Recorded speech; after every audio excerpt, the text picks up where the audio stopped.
Yon, ganda rin pagka mga kaluto. Isang magandang araw muna sa ating lahat. Ngayong araw na ito, dahil nga medyo nagulan-ulan, ngayon masarap magluto ng kakanay na lang mga kaluto, yung mga mami merienda. Kaya ngayong araw na ito ay magluluto tayo ng Japanese pancake. Yon ang aking ibabahagi sa inyo. At ito inyong tingnan at inyong panuuday kung paano ko gagawin mga kaluto.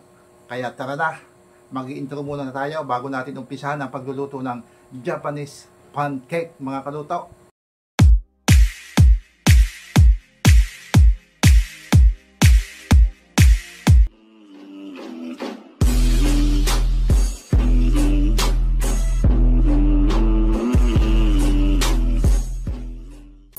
Yan, ito na mga kaluto. Umpisahan na natin ang ating pagtitimpla ng ating gagawing ating lulutuing Japanese pancake.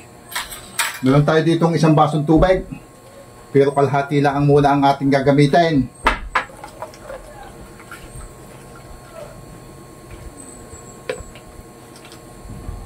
Ititira natin yung kalahati. Yan.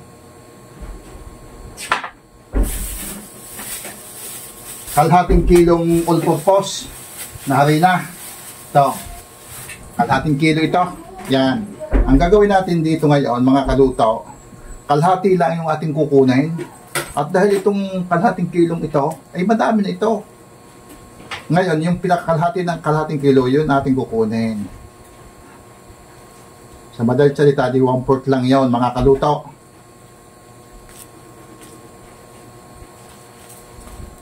Yan. Buksan lang muna natin. Dito muna, ha.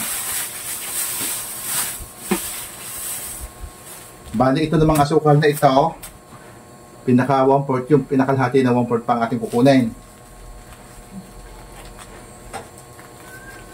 Dahil 1/4 lang na harina yung ating gagamitin, kukunin natin. Tutunawin muna natin kung tunaw na tunaw. Yan.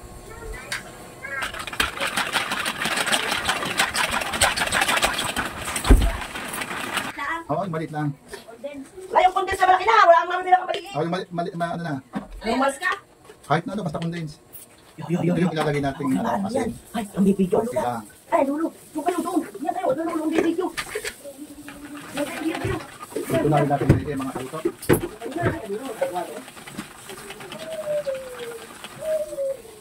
Lagyan natin ng konting vanilla para bumango pa naman. Ayun. Lalagyan natin ng 2 itlog mga kaluto. Binigyo ko. Prito sa luwan. Dapat din natin nasa ilalim ng iwan. Ano na, nagyat may rasis. Rasis ka. Hindi ba agaling? Hindi pa nagaling? Rasis mo?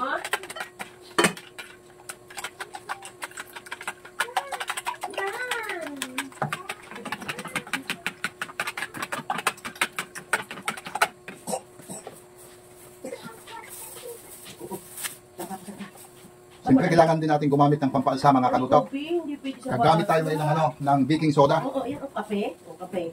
Oo. Bawal sa bata. Dili ka. Yon. Kalahating kutsara ang ginamit ko. Para mas maalsa. Para mas madami. Alam ganyan mga kaluto. Kapag nagka-interest kayong gumawa nito, ito pwede nyung gawing negosyo mga kaluto. Ngayon kukunin natin ito yung, ito kalahating kilo, kukunin natin yung kalahati niya.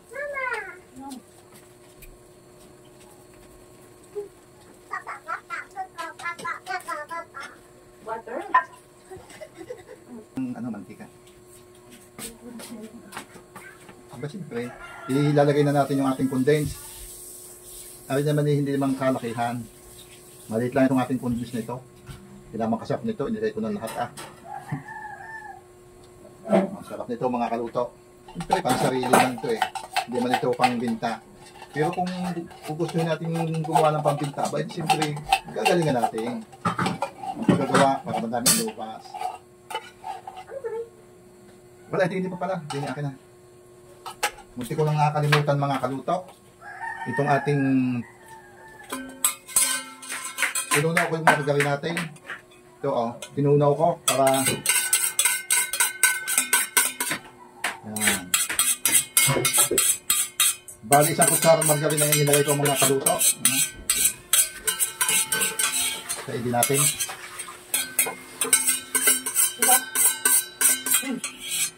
Hindi yan, maliit yung maliit na.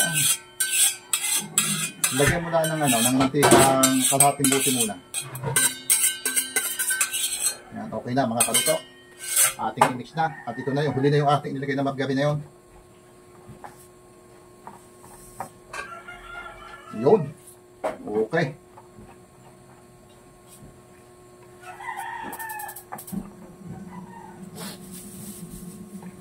Ako may assistant din yung mga kaluto.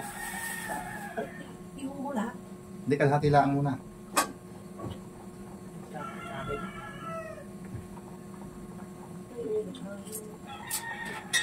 Okay na ito mga kaluto. Napatak na Baka masubrahan ng paghalo.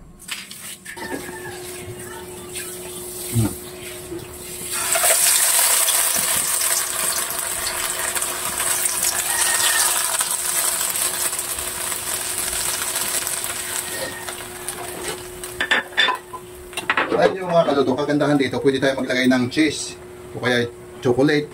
Kaso wala naman tayo noon, pwede naman din natin hindi lagyan.